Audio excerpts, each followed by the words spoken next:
Wakey, wakey, vanilla fans, and welcome to Countdown to Classic. This is a podcast that educates, informs, and gossips about World of Warcraft Classic. Every Monday, Wednesday, and Friday, we discuss the news, hot button issues, and content of the highly anticipated World of Warcraft Classic. I'm your host, Josh Corbett, and thank you for joining me here on Countdown to Classic today. Again, due to that pesky real life getting in the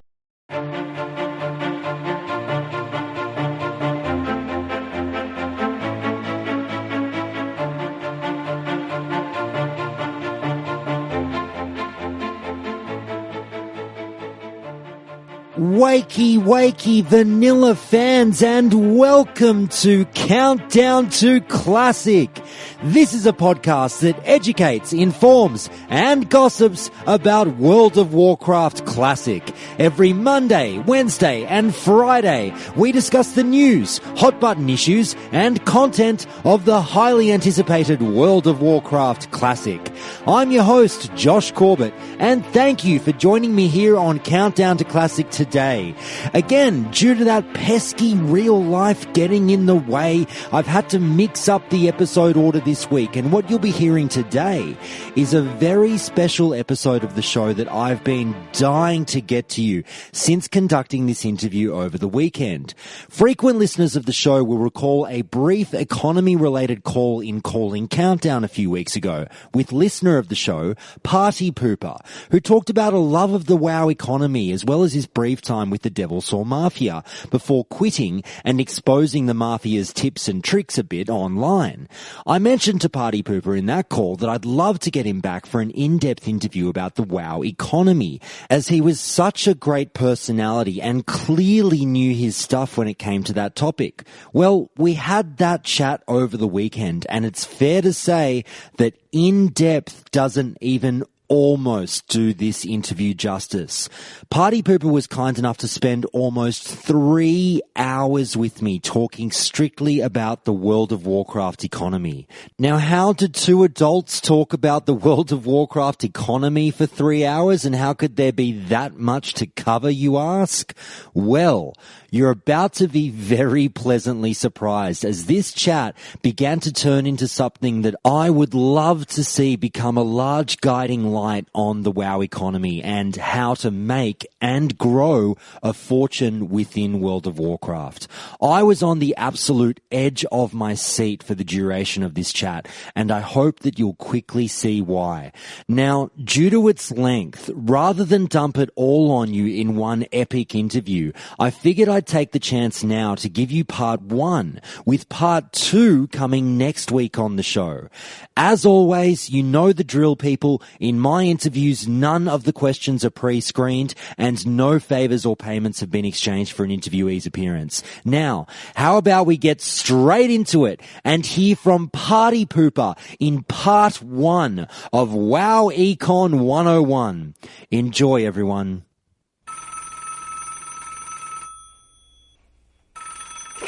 Hello, and a huge Countdown to Classic welcome to listener of the show and former caller-inner to the show, Partypooper. How are you?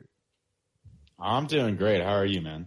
I'm good. Thanks so much for asking. Now, just to let everyone know, if they haven't heard us chat before, a few weeks ago, you came on the show, you put your hand up to call in, and we had a very brief chat about some economic issues, I think it's fair to say. You talked a little bit about some skinning, you talked a little bit about your time in the Devil Saw Mafia and things like that, and you also mentioned a little bit about your background in real life, and we obviously touched base from there and said, hey, it'd be great if we could get into the specifics of the economy one day. And I'm so glad that you were agreeable to coming back on the show and doing this with me today. Yeah, absolutely. It's, it was great talking for that 10 or 15 minutes last time. And honestly, I love talking about, the WoW economy. So I'm really glad to be back on the show.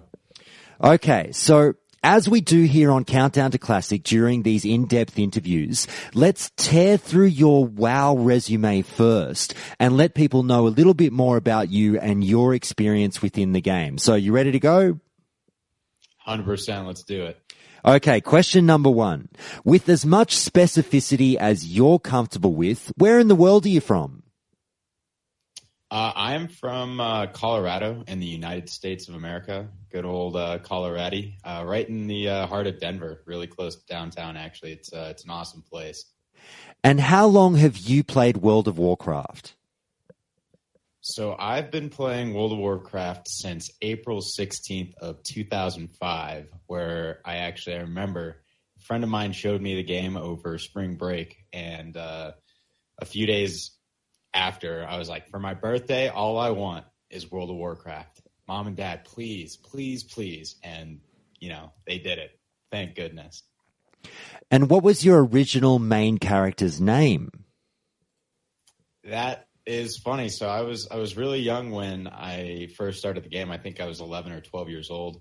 And my first character was an undead warlock by the name of Purple Mouth, because he had that dangly purple jaw, that little flesh hanging out the bottom end.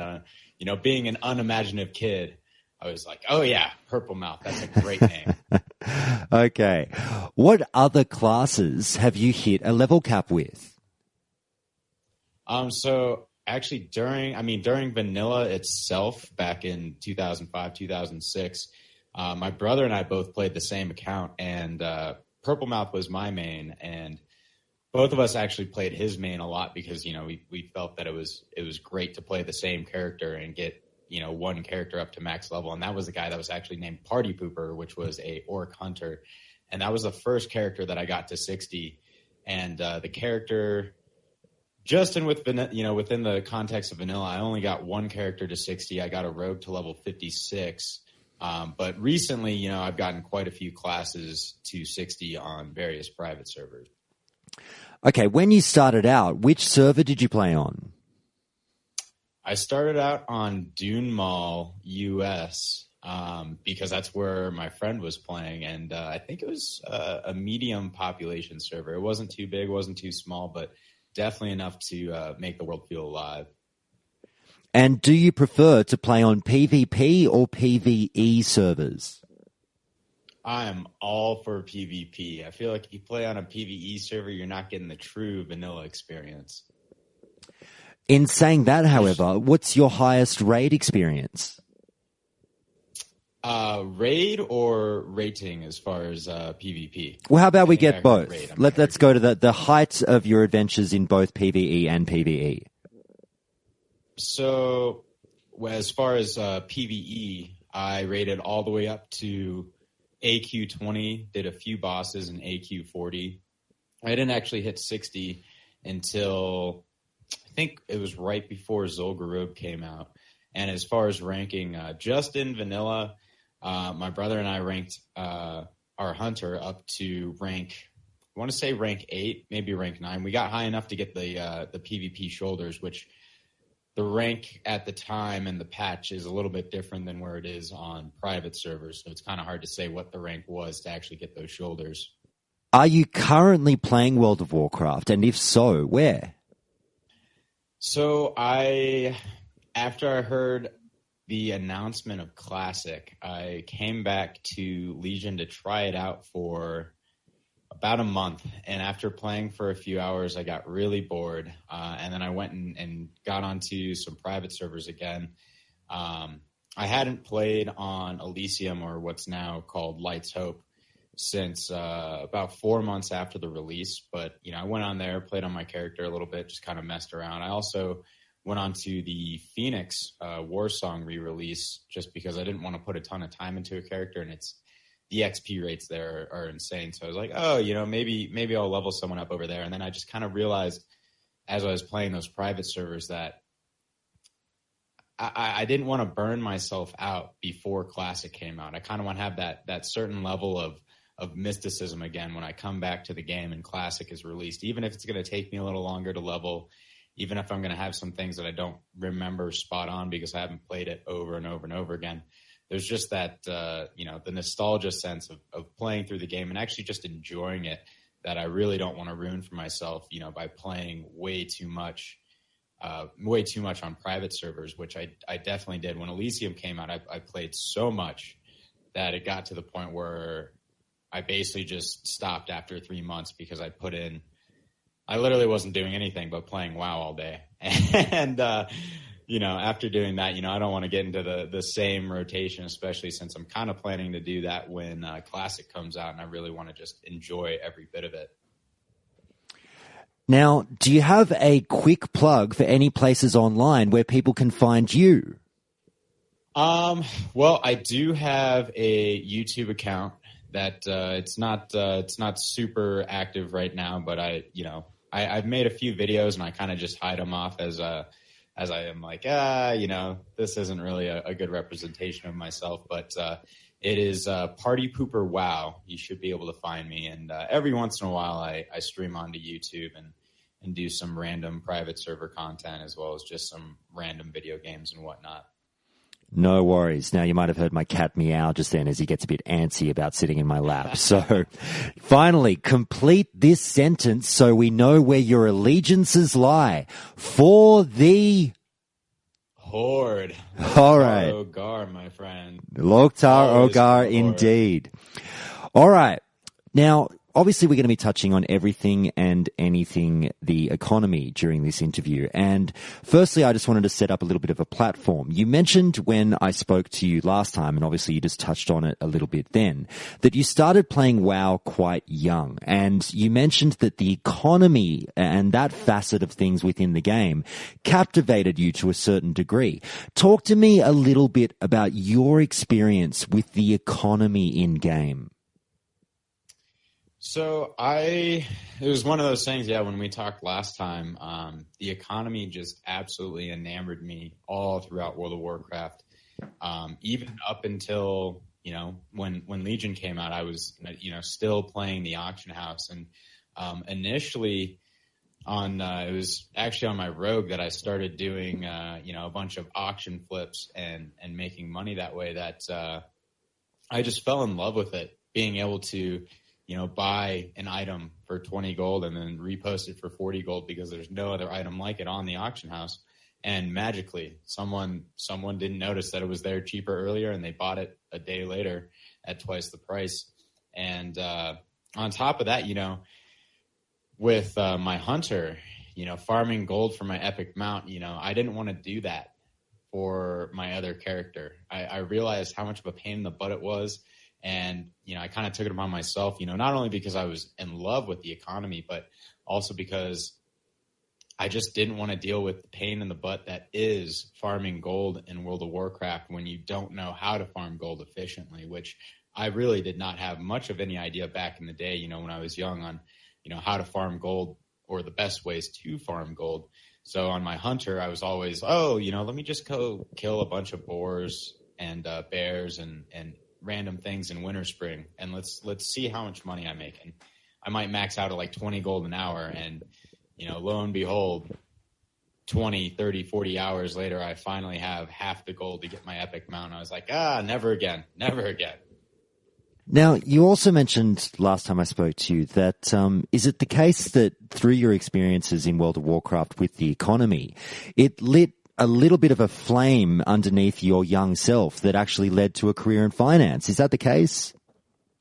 Yeah, that's absolutely true. And funny enough, I'm a day trader now. Pretty much all I do is stock and chart analysis, as well as I'm in the process of starting up a hedge fund, which is kind of a pain in the butt, but it's going to lead to some really major things as far as financially in my life. And it's actually why when I was going to school for economics, and what, drives me to, many days sit behind a computer 20 plus hours a day, just reading charts, looking up information, finding the next big thing and trying to lead myself to the next big pick.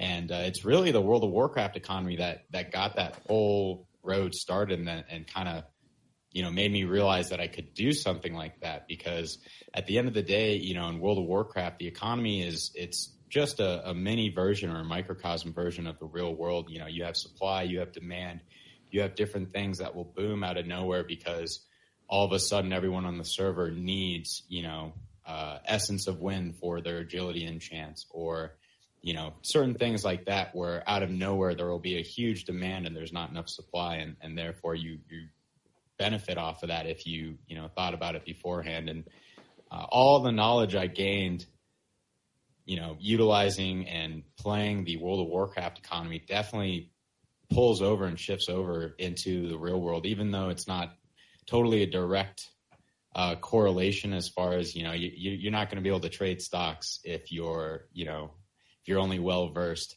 in trading the WoW economy. But a lot of the knowledge that you get from doing that, goes back and forth and small and subtle things. I think it's such a phenomenal origin story in that it resonated with me because with me doing what I do now, like I remember back in the day, obviously I love to argue a lot with people and gouge people for my lockpicking services. So I figured I'd become a lawyer, but it worked really well. So I see where you're coming from. But with that being said, so you studied economics, you now work as a day trader. I know you just touched on it, but do you think that specifically what you learnt as a kid in World of Warcraft had any kind of application or helped you with what you do today? Absolutely. It's always different in different situations, and kind of like what I was saying before is that there's definitely a correlation, but sometimes it's hard to see the direct correlation between the two. And you kind of have to think abstractly to take knowledge from the video game and the trades that you partook in the game and apply that knowledge to the real world. And it's just simple things that you have to dig into, like I was saying with supply and demand, or finding, an event happens and out of nowhere, for instance, when AQ, the war effort started, out of nowhere, linen, wool, every cloth started being worth a lot more, down to, other items such as, like I touched upon with the Essence of Wind for agility enchants, to golden pearls for the spell power enchants. And, at the time, none of us knew that any of that was going to come out. We had no clue. It was all we were just playing the game. And as soon as the patch came out and we read the patch notes, it was like, oh, what? There's a spell power enchant for all of us on our weapons, and you can get agility on your weapons now. Like, this is crazy. And you go and find out what the mats are, and then you'd start farming those, and you'd capitalize heavily if you're one of the first people who hopped on the train. And it's the same thing when you're trading stocks or trading options or trading various things that, you see an event happening or starting to culminate. And when you're one of the first people hopping on the train, you're the person that is benefiting the most and capitalizing off that event the most, because everyone else that comes after you is just making you more and more money. And it's definitely something that I guess not every single aspect, but a lot of different aspects within the World of Warcraft economy transfer over into the real world trading markets.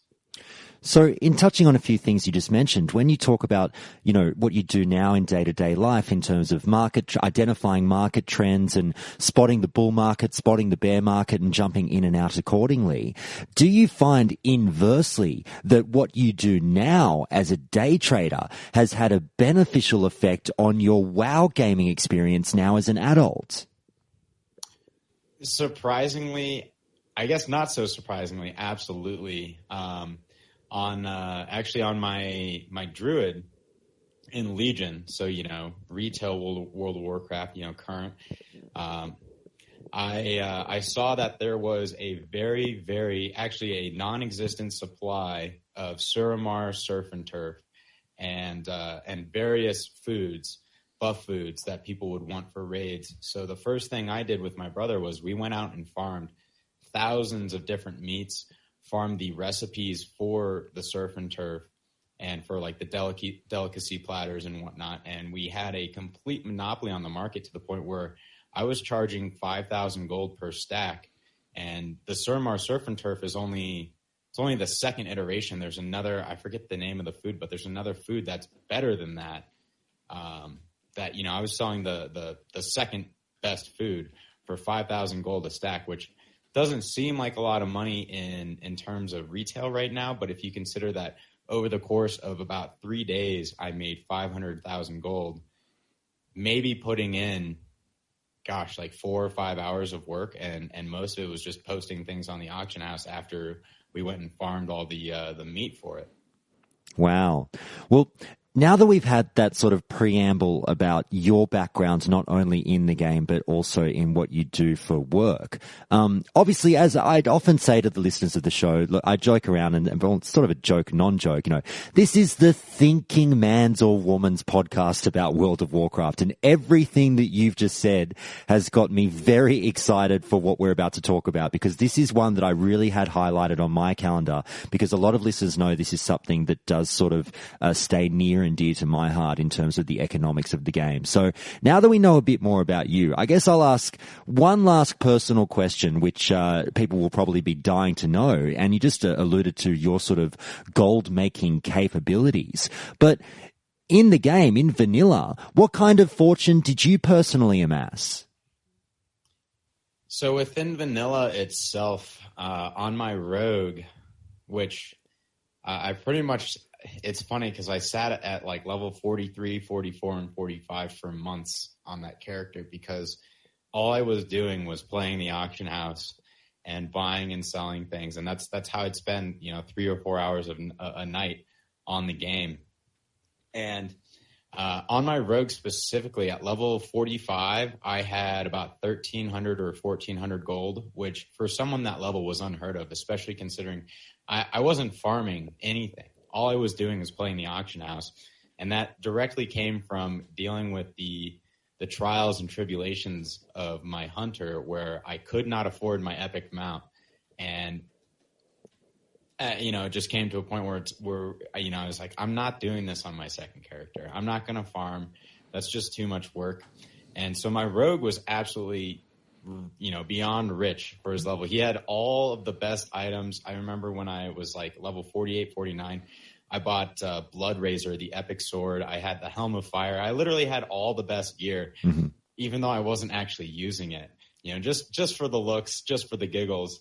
And, on my hunter, after getting my epic mount and kind of finally learning how to farm gold and how to, be more effective at it, I didn't have too much gold on him, but, I always had a steady 1,500 to 2,000 gold on him just to pay for consumables and respecs and so on. And a lot of time spent on him actually wasn't really farming. I'd play the auction house on him too. And every once in a while I'd go farm on my hunter and do random things. And pretty much I just got lucky on him. It was really my rogue that I put all the time and the effort into to really make a lot of gold. And within private servers though, the last time I leveled to 60 on a private server on Elysium, my guy had about 4,500 gold, and this was 3 months into, or 2.5 months into the release of that server. So, not sure if you kind of touched on it there, but let's say if we had to pick a moment in time in vanilla, let's say at the moment when you purchased your epic mount, how much gold would you say, I know it's a long time ago, but how much gold would you think you would have had on you at that time? Well, with my hunter, it was pretty much the exact amount that the mount costed, because I was so psyched to get it that I think as soon as I had a little bit over 800 gold, I zoomed over there as fast as you can on your 60% mount. And I was like, oh, I cannot wait to buy this. And I bought it. And I remember being absolutely obliterated, just completely poor. But it didn't matter because I was running around at 100%. And a lot of people didn't have epic mounts back then. So it was kind of an achievement in itself, being one of those people running around at full speed. And so unfortunately, I didn't farm more than I needed. So after I bought my epic mount, I probably had 2 or 3 gold. It was sad. The only reason I ask is obviously, if the listeners aren't aware, I've touched on it a few times through the show. Like, this was one of the very few areas of the game that I felt I was at the very least above average at. So I know I laugh and joke. I do take the piss a little bit. I'm probably a little bit of a better player than I make fun of myself during the show. But the one thing is making gold, like playing the auction house, which we're going to get into a little bit later on. But that's why it's something that if people wonder, sort of, why is Josh so interested in this? It's something that I had a boatload of gold back in the day, and very early into the game, making thousands of gold was something that just really, really appealed to me. And by the time I had my epic mount, by the time it was time to purchase my epic mount, I appreciate, like, a lot of people would have burnt all their cash on it. I still had a couple of thousand in the bank after buying it and was in a very, very fortunate situation. But what I'm going to get at here, where I figure we'll start, is I just want to start with this one, and more of an overriding sort of economic concepts within WoW. Do you feel that there are any differences whatsoever between the way our economy works in real life in terms of supply and demand and the World of Warcraft economy? You know, that's a very tough question. So on a certain level, the World of Warcraft economy is, very much simpler, a simpler version of the real world economy. And the main reason that is that, let's say that you want to be the supplier. You can go out and you can start farming things and gathering materials and be the guy that you might have the chokehold on the fell cloth market. You might be one of the few people that is always holding fell cloth and maintaining the auctions of fell cloth, constantly and consistently. Now, when you compare that to the real world, if you're a singular person going out, trying to be the sole reason we have wool, or the sole reason we have silver, or things like that, you're going to have a lot more competition. And while WoW definitely has competition, and you're not ever necessarily going to be the only person on the server farming a specific thing, but the competition is significantly less, as well as when it comes down to pricing, you're not at the will of, any sort of manufacturers or any other companies that are trying to lowball you. You might feel that when you're, posting in trade chat and you're like, oh, I want 4 gold for this spell cloth. And someone whispers you, I'll give you 1 gold a piece. And you're just kind of like, well, screw you, I'll find someone else. Whereas in the real world, if you're a supplier and a manufacturer is telling you like, hey, we'll buy 10,000 units, but we're only going to pay 30% of what you're asking, you're put in a really tough spot of, you might not be able to deny that deal, because you might be making a little bit more profit and so on. And the biggest difference is that in the real world, when you're going and, becoming a supplier or becoming a manufacturer, kind of like being a blacksmith in World of Warcraft and creating those items and buying the raw materials from other people, you're at the will of your profit margins, even from a supplier standpoint. So unlike World of Warcraft, where in World of Warcraft, you can, if you want to go and get, all that fell cloth to sell to people that want to make moon cloth, you can do that free of charge. The only thing that it's costing you is time, compared to in the real world, you have overhead costs. You're going to, if all you do is supply wool, you have to pay your employees, your time into the sheep, as well as, how many sheep you have, feeding those sheep, and so on. So those are the, kind of the main differences I see.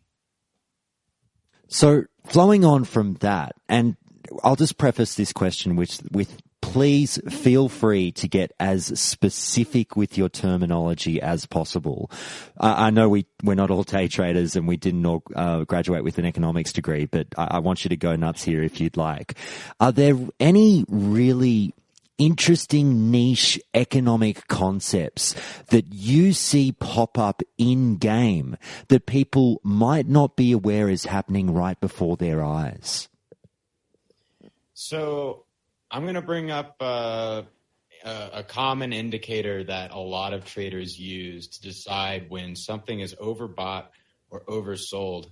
And because of that, you can kind of decide where the market is based on a supply and demand chart. If you've ever seen, for anyone who hasn't seen a supply and demand chart, imagine an X. As supply goes up, demand goes down. As demand goes up, the supply goes down. So when day trading and trading in general, there's this concept of RSI, which is basically just an indicator that tells you when something's overbought and oversold. Now, in World of Warcraft, you don't necessarily have that, but if you're putting two and two together and constantly watching a market, you kind of create your own RSI indicator in your mind that you start to see that, oh, wow, there's less and less and less of this item being posted. Why don't I just buy all of it off the bottom and push up the price significantly? And that's something that happens in the trading world all the time, that basically with RSI, once you hit a certain point on the RSI indicator, that something is so oversold that there's no way that anyone could sell anymore. And that's kind of an inverse correlation with World of Warcraft, that something is bought so much that it can only go so low in price once the supply starts running out. So that's the perfect time to pick things up and such like that. And there's a lot of different indicators that you don't have these indicators in World of Warcraft.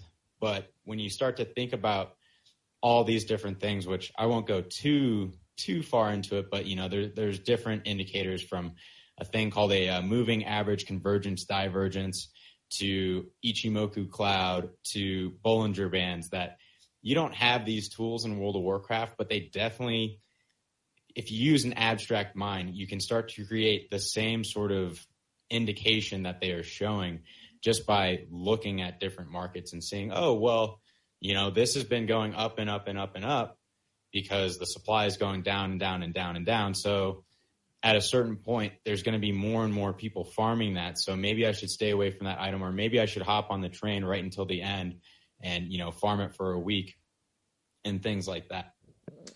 Man, I've got to say, this is like, I'm on the edge of my seat here. Even though you're using terms that I have no idea what they are, I'm like absolutely hanging off of every word. So please don't be shy in getting into the nitty gritty. Thank you so much for that. Now, what you just mentioned is you did touch on certain, there may be a certain item that could never necessarily, and tell me if I'm interpreting your words correctly, that would never necessarily fall into fear of being oversold. Are there any particular items that you feel fit that description in World of Warcraft?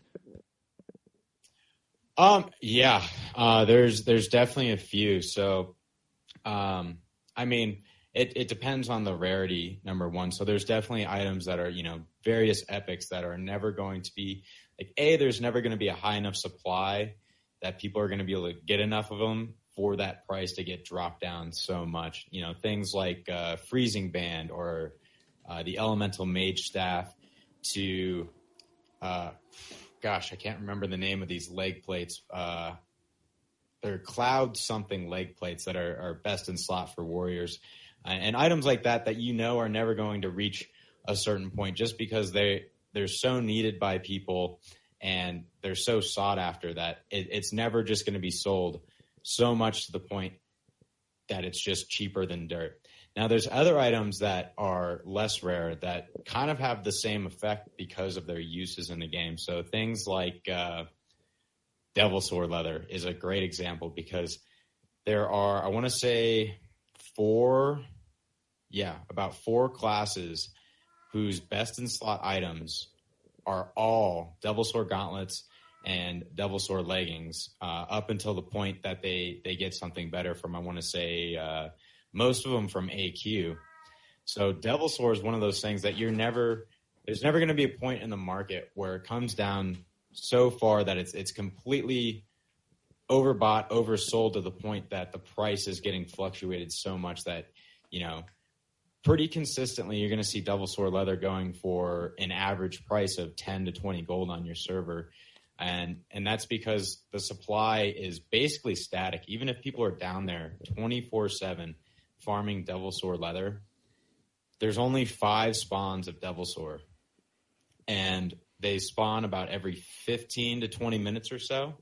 And because of that, even if you get every single spawn, which, by the way, is absolutely impossible because you literally have to teleport across the map to be able to do that.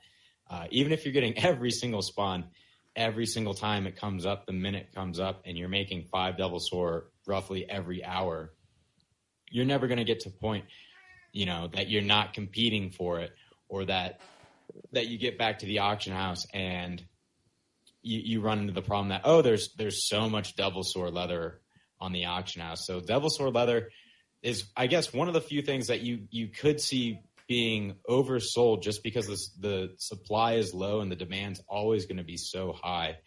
And then you have other items that, I guess I'll bring up an item on the flip side that is going to be inevitably, I guess, oversold, and it's going to have such a high, it's going to be oversold, but it's going to have such a high supply that it won't matter and that it's always going to be dirt cheap because it's so easy to get. And that's things like large brilliant shards to living essences. So like living essences, you think initially that they're going to be worth something, which they are for about a week after Dire Maul comes out and before Dire Maul comes out. But you think they're going to be worth something, but there's people farming Dire Maul all the time that within about 5 to 7 days, all of those living essences go from being worth a gold a piece before Dire Maul comes out to being worth like 5 silver a piece to 6 silver a piece once Dire Maul does come out. So there's various items that are never going to be oversold because of the fact that the supply is so low, and there's never going to be a chance for it to be. And just because the supply is low and the demand's always high, down to items that are inevitably going to reach a point where they are just completely oversold because the supply is so high and the demand is just kind of minimal, or, right around the middle, like with large brilliant shards, the demand is highly based upon who needs an enchant, how many people got an upgrade this week, how many people want to spend the gold to enchant their gloves or enchant whatever. So. Now, you talk about instances, and again, I apologize for the cats. They're going nuts because they're as excited as I am for this conversation. But you mentioned earlier as well in one of your previous answers that you might get obviously particular instances where, for one reason or another, supply might start to run low on a particular commodity, but for some reason the demand doesn't necessarily meet it, and it just sits there, and it allows a player to come in and scoop up the remaining quantities and easily set up some kind of a monopolization. So my question is this: how easy do you think it is, or how would you describe the ease of monopolization or cornering of a market of a particular commodity in vanilla World of Warcraft? Oh, it's extremely easy. I kind of love the fact that it's so easy, actually, because the one best thing about a monopoly is the fact that you can price fix everything to the amount of profit that you want, and that's true with a lot of different items, and that's kind of pretty much exactly how the Devil Sword Mafia ran.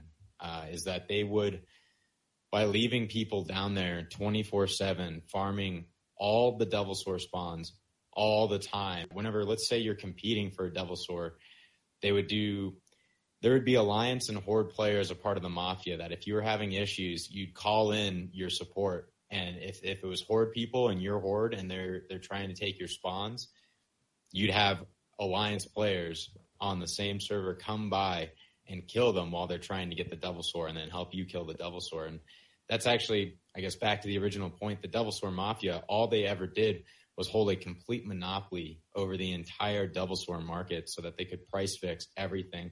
And it got out of hand to the point where they were just getting greedy, that they were charging, like 25 gold, 30 gold per leather. And then they would charge anywhere between 200 to 240 gold for the Devil Sword gauntlets and maybe 400 gold for the Devil Sword pants.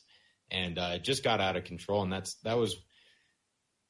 a kind of a bad example of what you're talking about specifically, of just coming through and scooping up things off the auction house. But I'll get to that here in just a second. That's another thing that's extremely easy to do in World of Warcraft, whether it be in vanilla or in current WoW, that you might see an item that is under-farmed. There's not a huge supply, and you think that the demand for it is there. So, you might see 100 auctions of it. And let's say you're pretty stacked on gold, so you're going to buy every single one of them, and you're just going to repost all of them at 50%, 60, 70% higher than what you just paid. There's a solid chance that in the time that you do that and the time that other people actually get to farming the items, that your auctions are already going to have sold, especially if it's an item that has a decent amount of demand, that it's just so easy to hold a monopoly in World of Warcraft. And the bigger thing is that, like, when you have the knowledge of what's going to happen before it happens, for instance, on every single private server, you know how the content's going to be released. You know the patch progression that they're going to follow, and so on, that you might, I knew people on Elysium that for, 3 to 6 months, they were farming the wind elementals for all the agility enchant mats. And I even, I knew the spell power enchants were going to come out. So every time I saw golden pearls on the auction house, I'd buy all of them. And especially golden pearls it's ridiculously hard to get them. They have a super low drop rate, and 80 to 90% of people for some reason just won't even open up their clams. So they don't even get the chance to get them. So usually there'd be between like 3 and 10 golden pearls on the auction house for maybe 2 gold a piece. So every time I'd go through there and I'd buy all of them. And when the spell power enchants came out, I listed my golden pearls in a steady stream for about 10 to 15 gold a piece. And people were buying them, especially the first week. I had spent 2 months buying every single golden pearl that anyone had ever gotten, to the point that there was just none left in the market. So by the time that the spell power enchants came out, the only new golden pearls coming to the auction house were ones that people were actually getting out in the world. And whenever I saw those, I'd buy them. And on top of it, they'd list them for, maybe a gold under what I was listing for, because they're like, oh, well, this guy's getting paid this much for it. So, why not me too?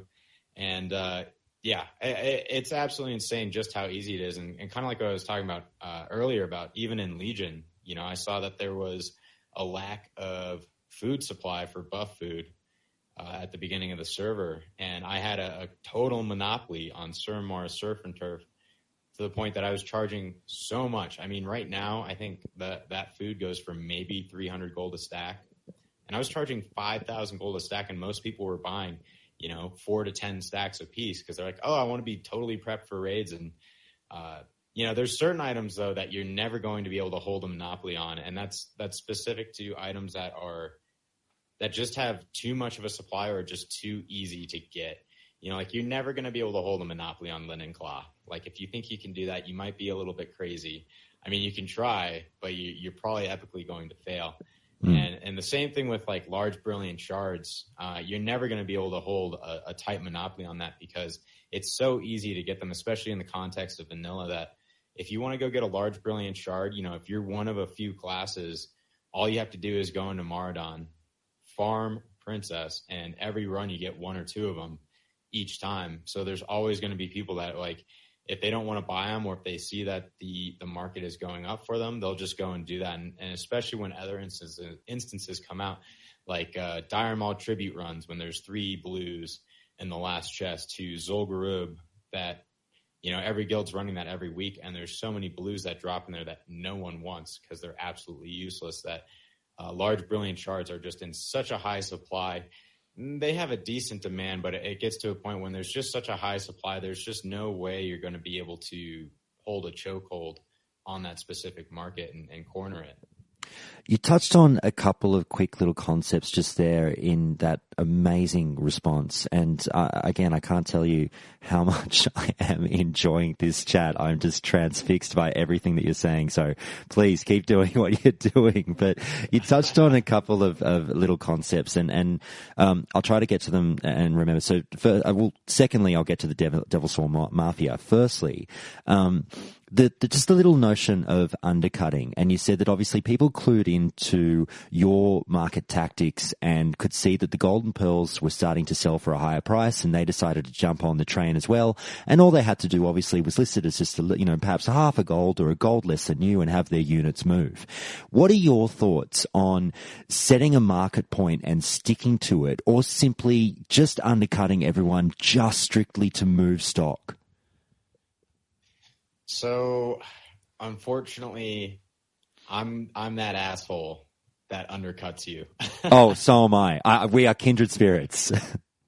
I sit there and I think, do I want to take the risk? Like, if I list it 2 gold below him, there's a chance someone will buy it. But if I list it like, 20, 30% lower than his price, someone's just going to come through and buy it instantly and repost it. And I made my money. They might make their money, but I have lower risk. And I'm all about undercutting people. Like, it sucks when you get undercut, but when you're the guy undercutting, you kind of feel just kind of goofy in a good way. You're like, kind of tingly inside, like laughing at them, like, I got you. I know that feeling. Yeah, 100%. And, I hate it when people undercut me, but at the same time, I totally get why they're doing it, because every time you undercut someone, you're increasing your chances of selling it exponentially while reducing your risk that you're going to be sitting on that item long enough that more people get it or that the price moves down more. And you do also risk, the chance that you sold it for too little and that you could have made, another 20, 30, 40% on it and, equated to, selling for something for 20 gold because you wanted to undercut a guy that was selling it for 30 gold. And realistically, you both could have sold it for 120 gold, but you just didn't know. And like I said, I hate it when people undercut me, but I love undercutting other people. It's such a hypocritical statement, but Did you feel the need to, because I know this would happen to me back in the day with the constant amount of trips that I was making to the auction house, did you feel the need to consistently monitor your goods as they sat on the auction house for that fear of someone undercutting you? And obviously it's always a clear and present danger of someone just trotting along and spotting up and putting an item on there that's the same as yours for, just that annoying, when it's almost as annoying as 10 silver less or half a gold less or whatever it might be. But if it's 1, 2, you talk about, obviously you can do the old 20 and 30% decrease, and that might be something that's more attractive for a higher priced good. But then you obviously can get something that's as little as a 1, 2, 3% decrease, and that will still, move the unit as the undercut price. What I'm getting at is, did you find that you would adjust your auction time rates? Would you go with the 8-hour option over, say, the 24 option for fear of this undercutting? Yeah, many times it was slightly dependent on the item, and there's also, I would not only do that for specific items, and when you set it on that 8-hour timer, and you put like a kind of attractive bid, you have a larger chance of having people have a bid war on it and almost getting the exact same that the buyout price was. So I used to do that all the time. That for certain items that I was, that I knew would sell, and all I had to do was wait longer, I would definitely go for that 24 to 48 hour posting. But for other items that, either I wanted to get rid of quick or, I thought that there was a solid chance that people would have a bidding war, I put a short time on it, because when people see, you couldn't see the exact time left on the auction house, on the auction, back in the day, that, you see short or, medium time left on it, that you're like, oh, maybe if I bid on it, I'll get it. And those sorts of people will come back over and over and over again, trying to, maybe you post an epic and, someone's trying to get it for cheap, and eventually just the price goes way out of hand, set a ridiculous buyout price, have a really attractive bid price to the point where people are bidding on it up to the point where it's getting paid more, or you're getting paid more than what the item's actually supposed to be worth, because people just, I don't know, they get into that kind of like that high of, oh yeah, and they just get too into it. And on another note, something else that I think is really funny that I used to do when you're talking about constantly monitoring the auction house is that there would be times that I would post an item, something rare, something specific, a blue or, a bind on equip epic and so on, that I would look to see if there were other people posting it on the auction house. And I would see many times you'd post and instantly someone would undercut you by, like what you're saying, like 2 or 3%, like 10 silver, 50 silver, or gold. And you're just like, this asshole is really doing this to me right now. And many times I made the mistake.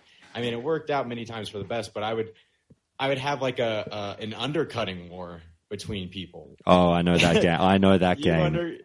Yeah, you undercut me. Oh, let me cancel my auction and go throw it back up for gold under you. And that would happen like 5 or 6 times. And at the end of the day, like the both of us just like shot away all of our profit reposting that same auction. But I would do that all the time where it's like, oh, dude, like the minute after I posted this, someone just undercut me, or like 30 minutes later, and just like, nope, I'm not letting this happen. I do that all the time. I remember that all too well. And I used to equate it to the analogy of like the weird passive aggressive fight that you would have with someone on a flight for control of the armrest and just the constant jostling. It's like, yo, dude, like I'm going to take the back, you take the forward. And then some guy's like, nah, dude, I'm taking both. And you're like, come on, man. Like, really, look at the seat that I'm sitting in. Or, if if you're in the middle seat and you're just like, nah, dude, I really should get both. But the two people next to you are insistent on having both of their armrests. I've had that happen to me. I used to fly all the time. That you're sitting there just like kind of pushing your shoulders in. Like, okay. No, really? Everyone knows the rules. The middle seat gets it. The middle seat gets the armrests. Yeah, the middle seat gets two armrests. The window has the window and, maybe the front of an armrest, and then, the aisle seat. It makes sense, Yeah, and the aisle seat. That Jim Jeffries joke. That's right. Well, the aisle seat as also, gets the right to be hit by the cart as it comes by every time. That's what you get there. Oh, yeah. It's hilarious. I just, every time I think about it, it's like, we're not animals. So the other thing that you touched on was obviously you brought up the Devil Saw Mafia and talked about that a little bit. And just for the listeners' benefit, just so you know, this is something that you and I and also another former interviewee of the show, Tarocco, who came in to talk all about tanking, he mentioned that he was a member of the Devil Saw Mafia at one point as well. And the three of us are going to get together sometime soon to have an in-depth interview all about the Devil Saw Mafia. But I just want to very lightly touch on it now because you raised some interesting points. And the couple of questions that I have from what you said that times that, and I know you mentioned in our previous call, you weren't in the Devil Saw Mafia for a particularly long period of time, but from what you learnt and what you just said, they did seem to get a little bit greedy, and you said that they were jacking up the prices. Did it get to the point, and it sounded like perhaps it didn't, that they effectively priced themselves out of the market by flying a little too close to the sun? That actually did happen when they were getting so greedy. I mean, initially the prices started off at something sort of reasonable, paying 10 gold per Devil Sword leather. Like, okay, I drop 80 gold. I get my gauntlets. I drop, 100 gold and I get my pants. That's not too bad in vanilla. But yeah, they definitely jacked it up to the point that they created a ton of competition for themselves that it was taxing to be sitting in the crater and farming Devil Sword leather because there were just specific groups of people that would come to contest, even down to entire guilds would be like, all right, let's go mess with the Devil Sword Mafia. Like, we're done with this. Let's go get enough leather for, our one hunter in the guild that really wants these, or our one Fury Warrior that really needs them but is too poor to get them. And we're not going to spend 25 gold of leather and drop, 600 gold, 700 gold on a set. And they definitely did that all the time. And it also got to the point that even outside of the Devil Sword Mafia and having competition, that within the Devil Sword Mafia, there were people undercutting other Mafia members because they weren't able to move it because of how high the price had been jacked up. That, if, let's say that they're selling for 25 gold per leather on the auction house. As far as the Devil Mafia is concerned, when you're selling it in trade chat, you're allowed to undercut that by 2 or 3 gold.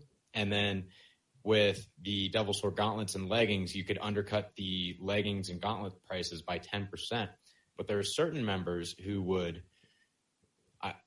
I did this too right at the end because I got so sick of it that it'd be like, well, you're selling it for 25 gold of leather. Let me just post this in trade chat, and when someone whispers me, I'll tell them that I'll sell it to them for 18 gold of leather, and they'll just jump at the chance. And it definitely got out of hand, and you could definitely, you could tell, because when you're down there in the crater for 8 hours, and there's these same 2 or 3 people constantly fighting you for Devil Sword, despite the fact that you're bringing in help and support to get rid of them, that they just come back, 30 minutes later, an hour later, once your support left. that's when you know that it's gotten too out of hand, that people are willing to fight you for it, even though they know that you're going to bring in 5 or 6 guys as soon as they take a few leathers. They'll take those few leathers, go and do something else, come back 3 hours later, try and get a couple more.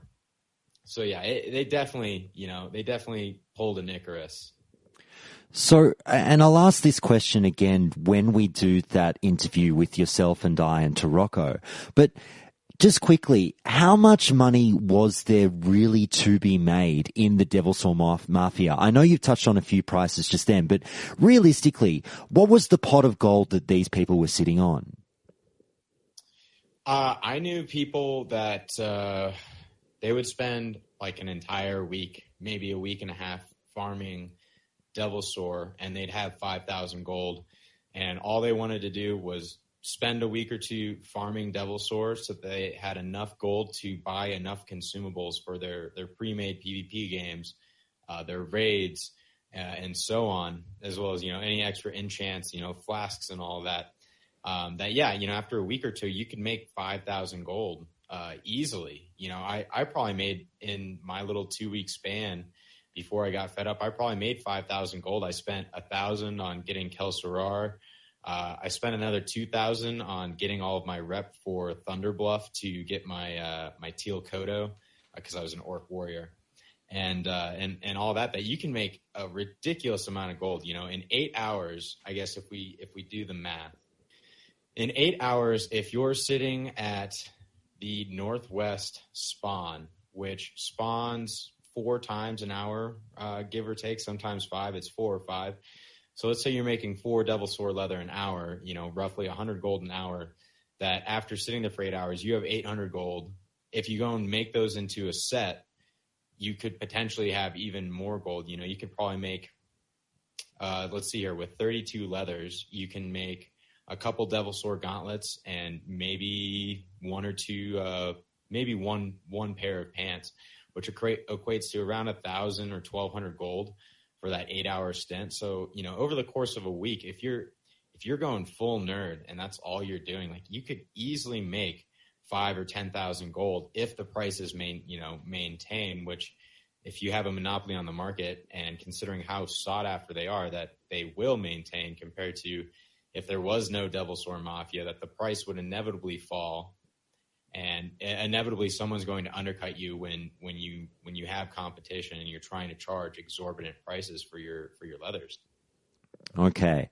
Now, Party Pooper, I hope you have some time up your sleeve, because this is turning into one of the great epic podcasts of all time, and I'm only about a quarter of the way through my questions, so please just let me know if you need to turn to a part 2 or anything like that.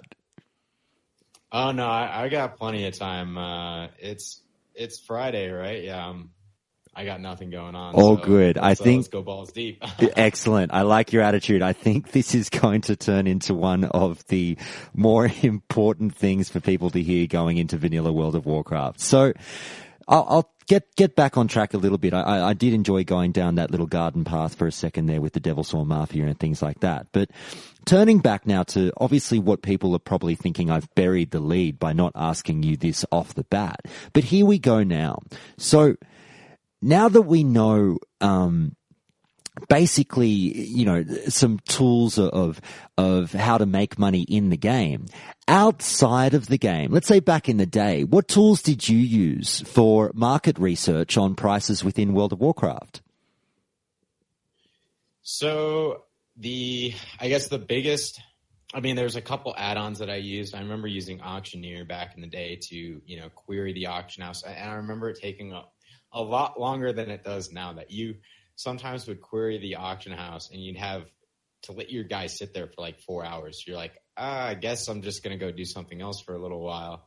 And I'd also use, I'm a big proprietor, or was back in the day, of Thoughtbot and Alakazam.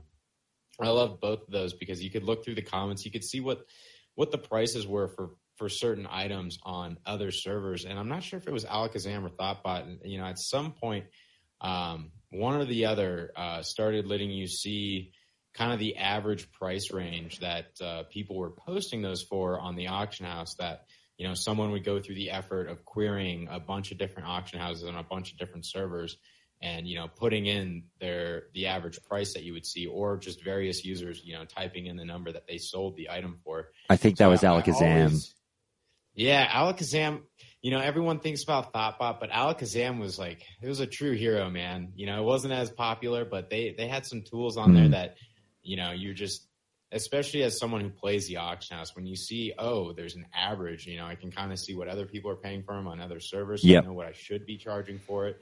That was really great. And as well as Auctioneer was really nice, except for the fact that every once in a while, your entire average base would get completely messed up because somebody decided to post the item either ridiculously high in price or ridiculously low in price.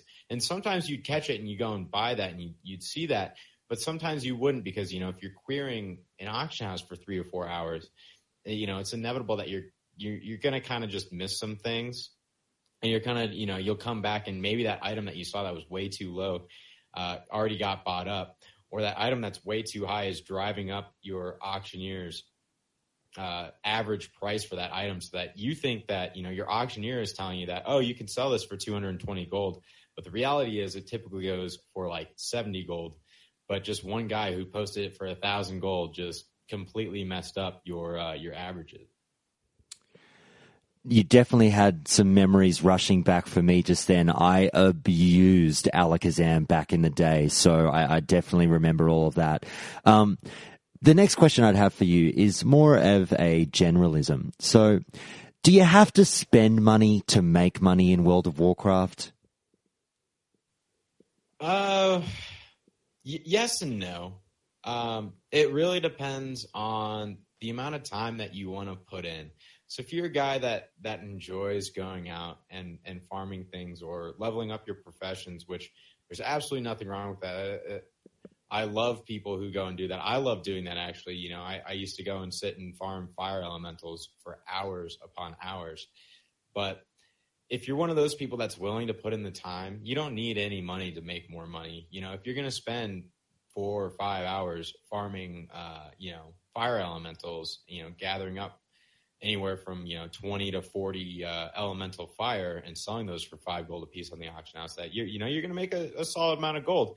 And all you had to pay, the only quote unquote money that you're putting in is your own time. So if you want to make slow money, that is, you definitely don't need any money to make more money in World of Warcraft. That being said, once you do put in that time, once you do make that money, you can exponentially ramp up the amount that you're going to make if you just spend an hour a day on the auction house and playing it. And, like I said, using Auctioneer to find the things that are posted too low, picking those up and reposting them and so on, that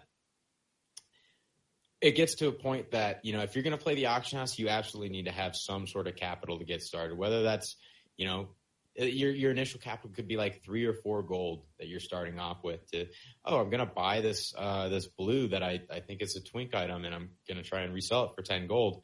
And then you take that 10 gold to buy a different item, here's a shadow blade. Maybe some noob will buy this epic dagger that's actually completely useless at level 40. I mean, it's nice for level 40, but it's useless in the grand scheme of things.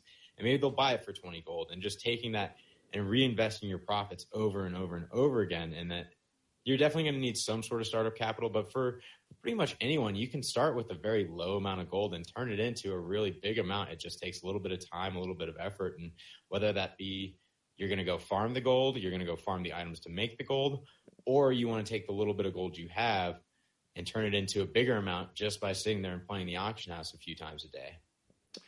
Okay, well, let's talk sort of, now I'm getting into the moment in my script where I'm like, this is the real start of the interview, and we've already been talking for an hour, so that gives you an indication of where we're at with what where my questioning will go. But anyway, it's all good because we're doing so well. So, or should I say you're doing so well.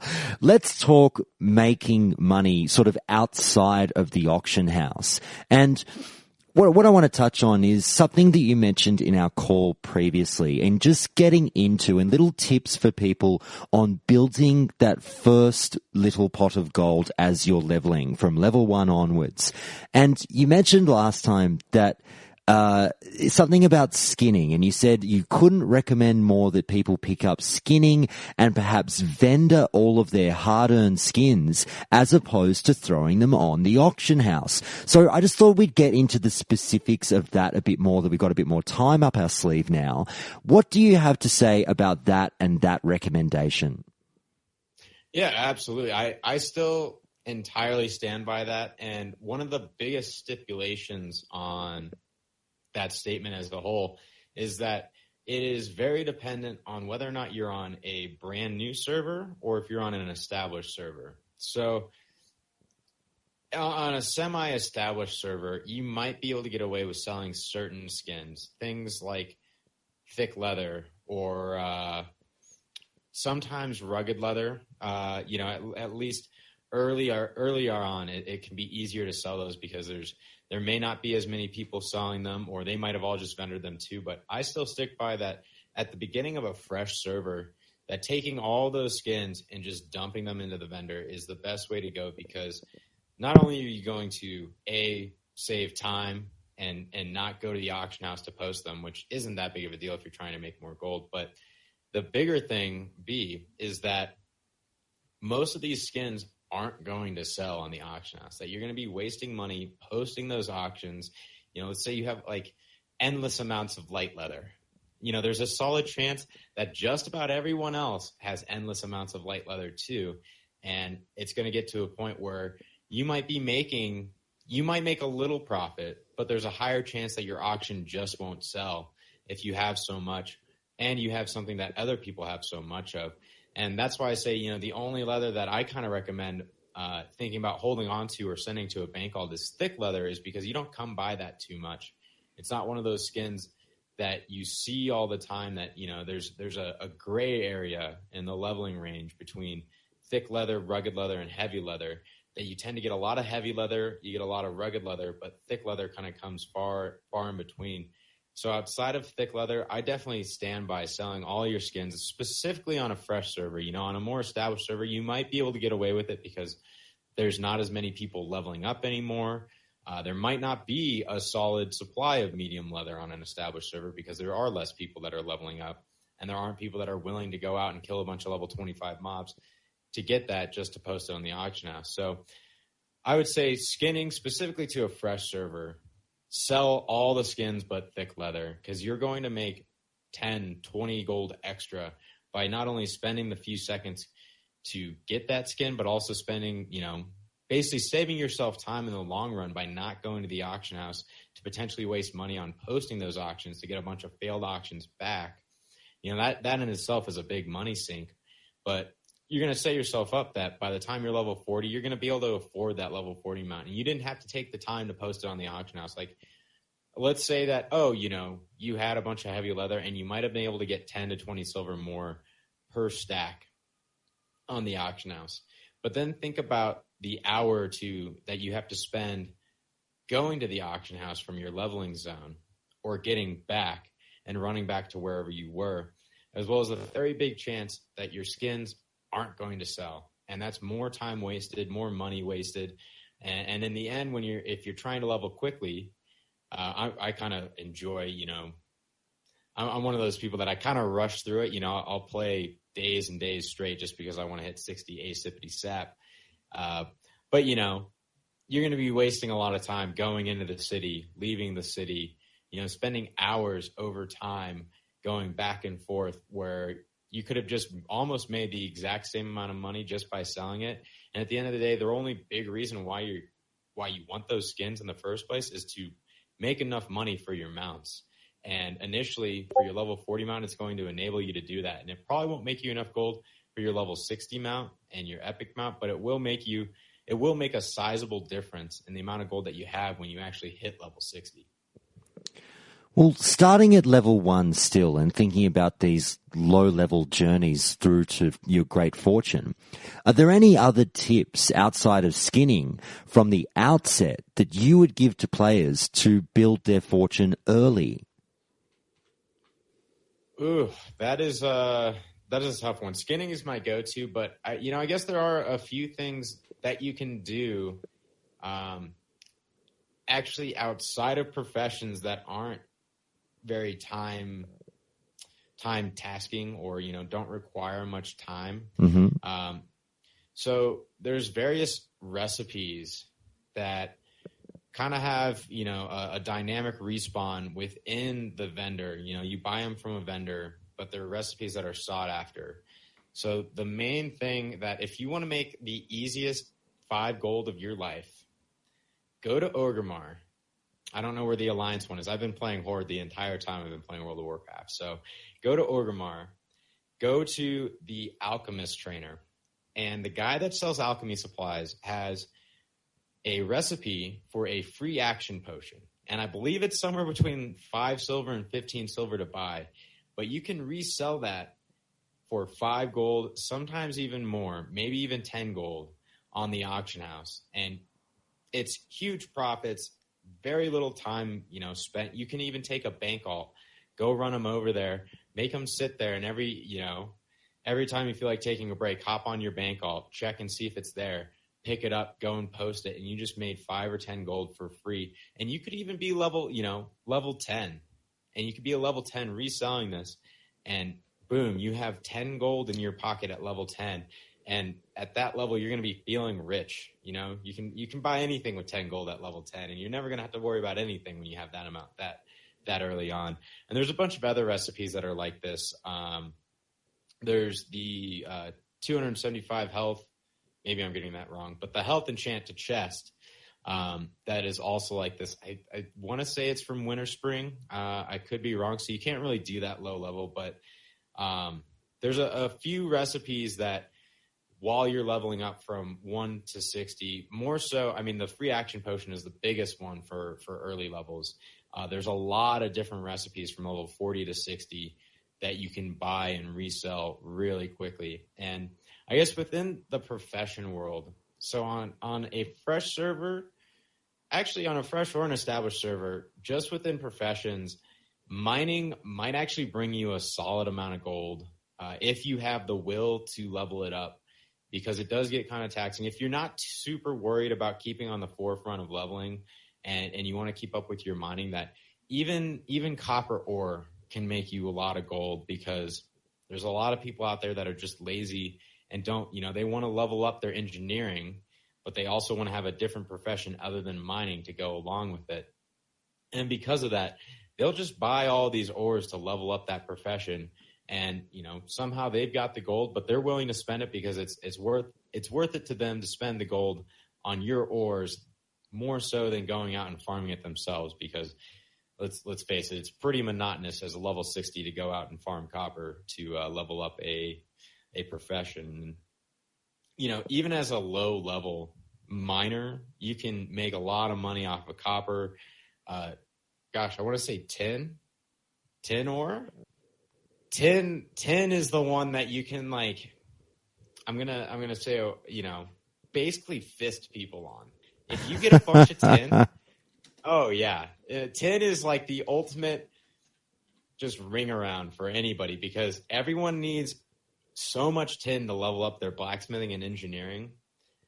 But 10 is just, I don't know why, but it's so hard to find in vanilla. There's so few of it that if you spend your time going out there and finding those tin veins and coming back over and over and over again, you could make a ton of gold. Between copper, tin, iron, you're not going to make much. But as between levels 1 and 20, copper and tin, you could basically get enough gold for your level 40 mount before the time you hit level 20, just by farming those and posting them on the auction house. So when Blizzard said, sorry, keep going. All I was going to say is, unfortunately, the same thing doesn't apply to herbalism, because people will bite the bullet when it comes to Peace Bloom and Silverleaf, because Mulgore just has so much of it that it's not as monotonous as going out and finding nodes in Durotar.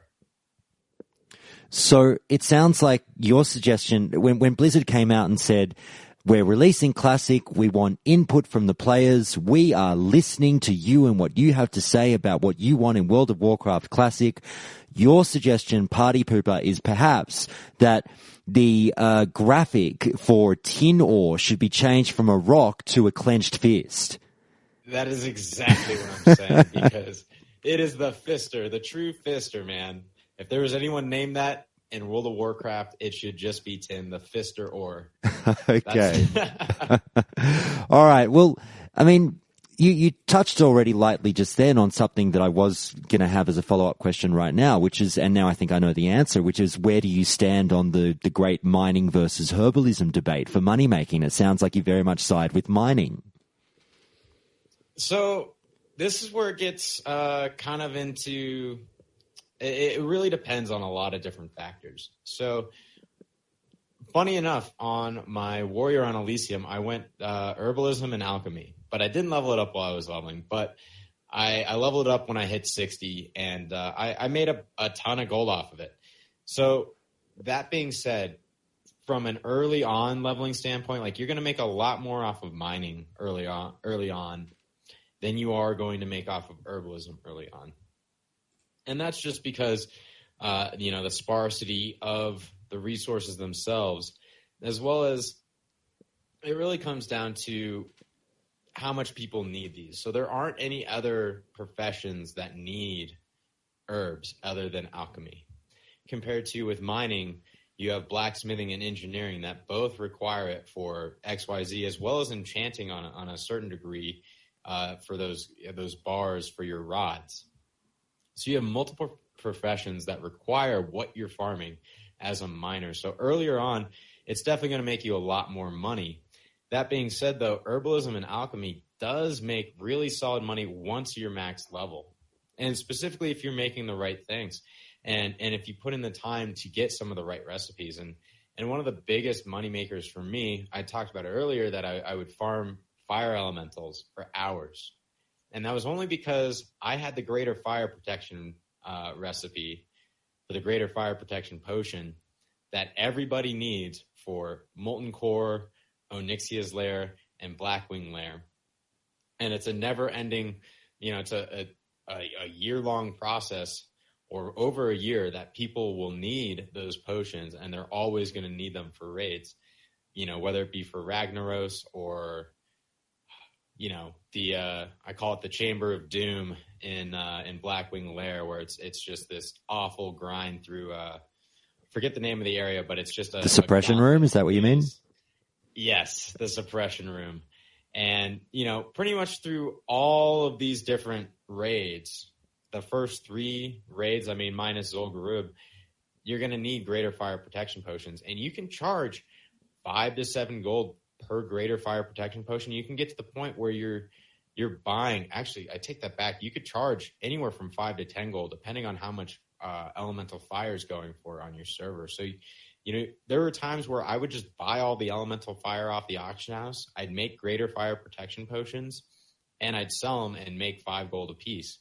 And on top of that, if you're lucky enough to get a flask recipe, you can charge people for flasks. You can also just go and buy the herbs or farm all the herbs for those flasks, and you can sell them for 80 to 100 plus gold a piece and make tons of money. Or if you want to be that guy who's like, oh, I've got alchemy, let me take the flask recipe because I'm the only alchemist here. Well, you could just take that and you could sell it on the auction house for 1,000 to 1,500 gold just for the recipe. So on, outside of the alchemy side of things, herbalism itself still makes really good money only when you're at max level, when you're able to farm things like Dreamfoil, Grom's Blood, and, other herbs that Grom's Blood specifically, because there's only, 2 or 3 places that it pops up. Dreamfoil makes good money, but Grom's Blood was always my go-to, especially I was always spending time in Fellwood as an herbalist because I was always farming the fire elementals there, along with every time I'd get bored of farming fire elementals, I'd go run around and grab a bunch of Grom's Blood and Plague Bloom and whatnot. You mentioned the the alchemist who always claims the recipe, would you make them make a potion on the spot to prove it?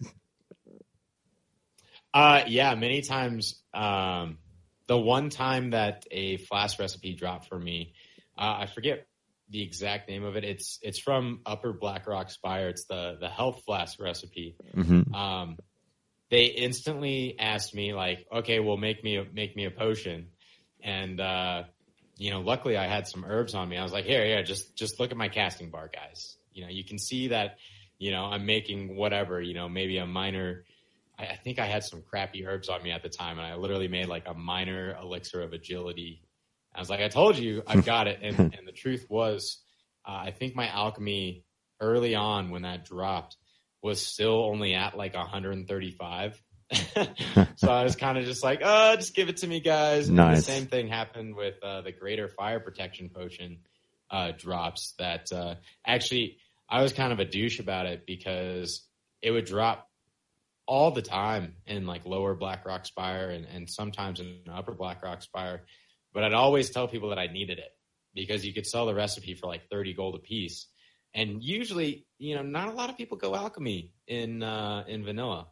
Everyone's like, oh, let's go engineering or enchanting.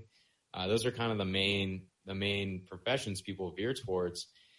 So when you're like the one alchemist out of 10 people, they're kind of like, whatever, dude. Like, I don't need it. Was it the Flask of the Titans that you meant before? Yes, that is the one. Gotcha. Okay, well, you've touched on it a fair bit there. So, in terms of professions, and it sounds like you've obviously conveyed your thoughts in terms of a bit of a light ranking in which way to go. So I'm sure that helps a lot of other people. Is there any other profession that you haven't touched on that you feel is a little bit underrated by the community for money making? That is a good question. I would say blacksmithing is probably the biggest underrated profession for making money in the game because most people see blacksmithing as a way to make yourself some upgrades as a character and so on. But one of the things that they don't think about is that if you're one of those lucky souls that gets, for instance, the recipe for the Lionheart helm from Ragnaros, that you can be, back to kind of that monopoly mentality. And actually the same thing goes for having the recipe for Arcanite Reaper, especially early on in the server, that people will pay you 50 to 100 gold, sometimes more, to make those items for them, even if they are supplying all of the mats, that you can charge them a ridiculous amount. Like I remember I paid 50 gold for someone to make my Arcanite Reaper, even though I'd spent so much getting the 20 Arcanite bars. And then I paid, I want to say 200 gold to get my Lionheart helm made because only one guy on the server had it. And that was awful. But blacksmithing is definitely one of those professions that's underrated on the amount of gold that you can make because you put very little effort into it once you actually max it out. That you just have to get, go and get the Arcanite Reaper recipe from, I think that actually drops in Lower Blackrock Spire. It's a rare mob that, you run it a few times. He spawns pretty, a lot actually, surprisingly. And, once you get that, you're charging 50 to 100 gold for literally 10 seconds of your time to make that Arcanite Reaper. And just in terms of the amount of money you're making for the amount of effort you're putting in is so huge for blacksmithing, but it just requires you to get a few key recipes. We just mentioned something that I actually had as one of my final questions, but I'll happily bump it up the order a bit. And I just wanted to very lightly touch on frugalism in WoW and, the concept that you don't get rich by giving it away. But in terms of tipping, I mean, I was more interested for your personal take on this, given that you have, amassed multiple fortunes over the years. What are your thoughts on tipping and being quite healthy with your tips when you are provided a service? I'm usually really good about it. Especially, luckily a lot of times, outside, it was awful. Outside of my Arcanite Reaper and my Lionheart helm, most of everything that I was getting was from other guildmates. And they'd always tell me, oh, don't tip me, dude. We're in the same guild. And I'd always give them, like 5 gold or something, pretty generous for, oh, you gave me an enchant, here's 5 gold. Or, they'd give me a few enchants, or they, before I had alchemy, they'd make me some potions, or, one of the guild alchemists had a specific flask recipe and he'd make me a couple of those. And then he'd tell me, oh, dude, don't even worry about it. But then the next time we'd go to a raid, I'd bring 10 or 20 greater fire protection potions, and I just open up trade with them and be like, yo, these are for last time. And I'm always big on tipping the person that is providing the service for you. I think it's important because you want to show like, they took their time and their effort to give you whatever it is, whether it's an enchant or making an item for you or making a potion for you, that you should show at least a little gratitude outside of the money that you spent, getting it from the auction house or farming the materials and whatnot. And even if it's a guildie, just to show them like, dude, I really appreciate what you're doing for me right now.